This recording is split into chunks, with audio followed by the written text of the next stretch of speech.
কৃষ্ণ তত্ত্ব জ্ঞান, কৃষ্ণ মন্ত্র দান করলেন। তার দ্বারা কৃষ্ণকে দিয়ে দিলেন। কৃষ্ণকে দিয়ে দিলেন মানে কৃষ্ণ তখন তাকে আপন করলেন। গুরুদেবের দ্বারা কৃষ্ণ প্রাপ্তি হয়। গুরুদেব মধ্যস্থ, গুরুপাদ পদ্ম আশ্রয় না করলে কৃষ্ণের কোথায় পায়? মাঝখান থেকে আমরা কৃষ্ণকে লুফে নিতে পারবো না। সাধু গুরুর আশ্রয় করতে হবে। সাধু শিক্ষা দেবেন, গুরু মন্ত্র বীজ দেবেন, দিলে কৃষ্ণ তখন তাকে আপন করে। এই জন্যে আমরা অনাদিকাল থেকে এই প্রকার বদ্ধ হয়েছি। নিজের বলছে কৃষ্ণ ভুরি যেই জীব সেই জীব ভগবান খ্যা করে। মহারাজ বললেন যে নিকটস্থ মায়াধার জাপটিয়া। আমরা কৃষ্ণকে ভুলে যেই ভোগ করবো জগৎ, যেই ভাবল মায়ার জাপটি জাপটি হাত দিয়ে একবারে জাপটি যে বেরোবে ভাই পিশাচে পাইলে যেন মতিচ্ছন্ন হয়। মায়ার দর্শন বের হয় সে ভাব। এই পিশাচে পাইলে মতিচ্ছন্ন হয়ে যাচ্ছে। পিশাচের কথা বলে, পিশাচে পরিচয় দেয়, তার যে বাস্তব যে তার পরিচয় আর কিছু দেয় না। মায়া দর্শন যদি সেরকম আমি কিন্তু কৃষ্ণদাস সেই কথা বলে মায়া নফর হইয়াছিল।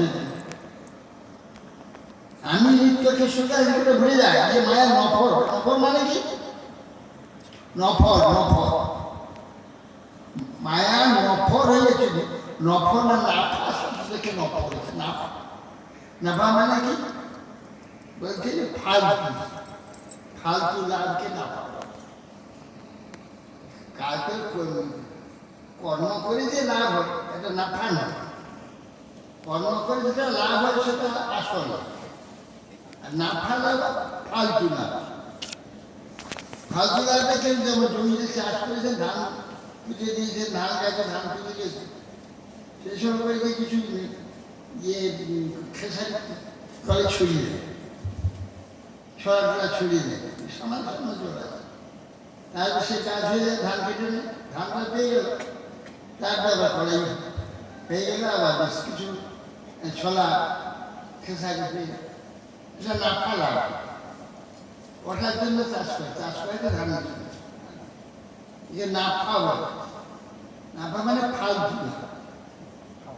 তো মায়া নফরটা কি করে? ফালতু মায়ার যা আছে মানে আহার নিতে ভয় নিয়ে নিয়ে ক্যাপচারের জন্য আমরা পরিশ্রম করে যাচ্ছি। এটা মায়া হচ্ছে কাজ। আবার এইগুলো লাগাবেন নেই কত কি কাণ্ড কারণ করছে, সেইগুলো ফালতু। আমাদের 4 ফুট একটু জায়গা হলে 3 ফুট চড়া, 4 ফুট লম্বা, যেটা শুয়ে ঘুমাবো, 10 তলা বিল্ডিং হচ্ছে। এদের নাফা, এইগুলো মায়ার নাফা। আমাকে দিয়ে সেই 4টা কাজ করাবে, কিন্তু আমি 4টা কাজ করাবার নেব। আহা মিটলা খাবো দুটো, এত দুটো খাবো। সে কত কাণ্ড করছে কোথাও ঠিক নেই।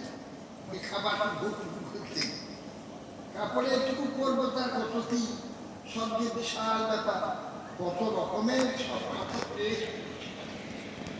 যাবো। একটু প্রয়োজন আছে, সামান্য করবে, হেঁটে গেলে হয়ে যাবে, সাইকেল গেলে হবে, সেই বিরাট একটা বা 4 চাকা না লাগবে, প্লেন না হলে হবে। এগুলো সব নাফা। ঈশ্বর জন্য এইগুলো করে নফর হয়েছে, মায়া নফর বলে। ফালতু সমস্ত আমাকে দিয়ে মায়া ফালতু কাজ করেছে। কাজ এসে যাক, সূর্যে যাক, মঙ্গল গ্রহে যাক, শুক্র গ্রহে যাক, সারা বিশ্ব ছুটি পড়ে রকেটে থেকে 4টা আহা, নিদ্রা, ভয়, মৈত্রী, এই 4টা বাইরে এটা ছিল। আর এগুলো কি সব নাফা ফালতু। এই মায়ার নফর হইয়া ছিল।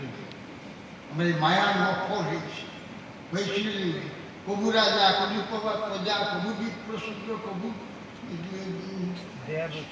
শুধু সুখী, কবু দুঃখী, কবু কি তো কবু স্বর্গে, কবু মর্তে, নরকে বাবু, কবু দেব, কবু দ্বিজ, কবু দাস, এই রূপে সংসার ভূমিতে কোনো জন সাধু সঙ্গে নিজ তত্ত্ব অবগত, নিজ তত্ত্ব জানিয়ার সংসার না।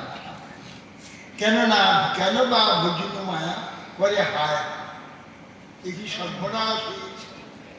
কেঁদে বলো হে কৃষ্ণ আমি তো দাস, তোমার চরণ ছাড়ি কাকুতি করিয়া কৃষ্ণে যাকে একবার মায়াবন্ধ হইতে কৃষ্ণ। মায়ার পিছনে রাখি কৃষ্ণ পায়, এবার কৃষ্ণের পিছন করে মায়া দেখতে, কৃষ্ণ দেখতে পাই না, তখন কি করবে? মায়ার পিছনে রাখি কৃষ্ণ পায়। ভজিতে ভজিতে কৃষ্ণ পাদ পদম, সাধু সঙ্গে কৃষ্ণ নাম এই মাত্র চাই, সংসার জিনিতে আর কোনো বস্তু। সংসার যা সংসার বারবার জন্ম সংস্কৃতি কেবলই চলে যাওয়া, কেবল গতিশীলতা, কেবল গতিশীলতার নাম সংসার। সম্পূর্বক শ্রীধাত গমনাথ, সম্যক গতিশীলতার নাম সংসার। পৃথিবী ছুটছে, চন্দ্র ছুটছে, সূর্য ছুটছে, গ্রহ ছুটছে, গ্রহান্ত ছুটছে, ওরা বিশ্বটা ছুটছে। এই পৃথিবী গোটা বছরে সূর্যকে তার ঘুরে আসে, 1 ঘন্টায় 18,000 মাইল বেগে পৃথিবী ছুটছে। আজ 27 দিনে চন্দ্র ছুটছে, আমাদের পৃথিবীকে পর্যটন করছে, বুঝছি। আর গোটা বিশ্বটা চলছে চলছে, এর নাম সংসার। সম্পূর্বক সম্যকরূপে গতিশীলতা। আবার জন্ম থেকে ছুটছি আমরা, 1 সেকেন্ড করে মরণ, 1 দিন 2 দিন 3 দিন করতে করতে মৃত্যুর দিকে ছুটছি। এই যে গতিশীলতা, কেবল ছুটা, কেবল চলা, এর নাম হচ্ছে সংসার।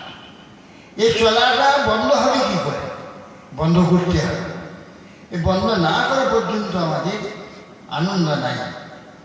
কেবল এই সংস্কৃতি সব বন্ধ করতে হবে। কেন? যিনি চলে না তাকে ধরতে হবে। এসব পৃথিবীটা চলছে, আমরা চলছি। চলমান বস্তু ধরেছি, শরীরটা চলছে, পরিবর্তন একে ধরেছি, আমি পরিবর্তন, পরিবর্তন আমি হই না, ভাবে পরিবর্তন একে ধরেছি। এই জন্য যে পরিবর্তন হয় তাকে ধরতে হবে, স্থির বস্তু ধরো। স্থির বস্তু অচল, অটল সনাতন ভগবান, তিনি চলেন না, তিনি স্থাণু। কেন? সব অনন্ত বিশ্ব ব্রহ্মাণ্ড গোলক বৈকুণ্ঠ, ওটা বিশ্ব অনন্ত পরিপূর্ণ তিনি, তার কোথাও অবকাশ নাই, খালি নাই, যে কোথায় যায় না, সব ওকে ধরে। আর যতদিন পর্যন্ত এই নিশ্চল সনাতন সত্য বস্তু, সনাতন বস্তু তাকে না ধরবেন, ততদিন এই গতিশীলতা চলতে থাকবে। কেবল ঘূর্ণ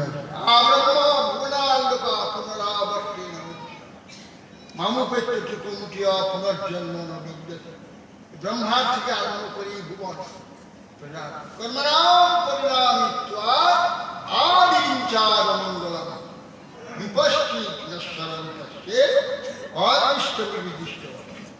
এই যাবতীয় যা কর্ম করবো তার পরিণাম আছে।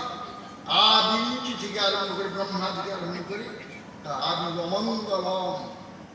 সেই জন্য পরিবর্তনশীলতা, এর হাত থেকে নিষ্কৃতি পেতে হলে স্থির বস্তুকে ধরতে, যাকে ধরলে আর চলে যেতে হবে না। সরতে পড়ুন, টেনে নিয়ে চলে যাবে। যেটা এখানে স্থির আছে, গাছের একটা শিকড় ধরে ফেলুন, আর ওই স্রোত টেনে নিতে হবে।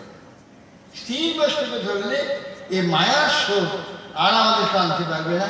স্থির সনাতন বস্তু ভগবান, তাকে আশ্রয় করুন, জন্ম মৃত্যু থেকে মুক্তি হয়ে যাবে। আর শান্তি, দুঃখ থেকে মুক্তি হয়ে যাবে। শান্তি, শুধু শান্তি, আনন্দ, শুধু আনন্দ প্রাপ্ত হবে। আজকে আমাদের এই 10টা বেজে গিয়েছে। আজকে এইখানে আমাদের, আমি সভাপতি আমাকে করে দিয়েছি না, আমাকে সভা পরিচালনা করতে হবে এবং আরম্ভ করতে হবে, আবার সমাপ্তি ঘোষণা করতে হবে। এই জন্য আজকে সমাপ্তি, কালকে আমাদের এ আছে সকাল 10টা থেকে 12টা পর্যন্ত প্রশ্নোত্তর হয়ে কথা আছে। আপনারা যা যা ইচ্ছা প্রশ্ন লিখে নিয়ে আসবেন, লিখে আসলে সেখানে আমাদের সেই উত্তর প্রদান করা হয়। আর বিকালে 3টার সময়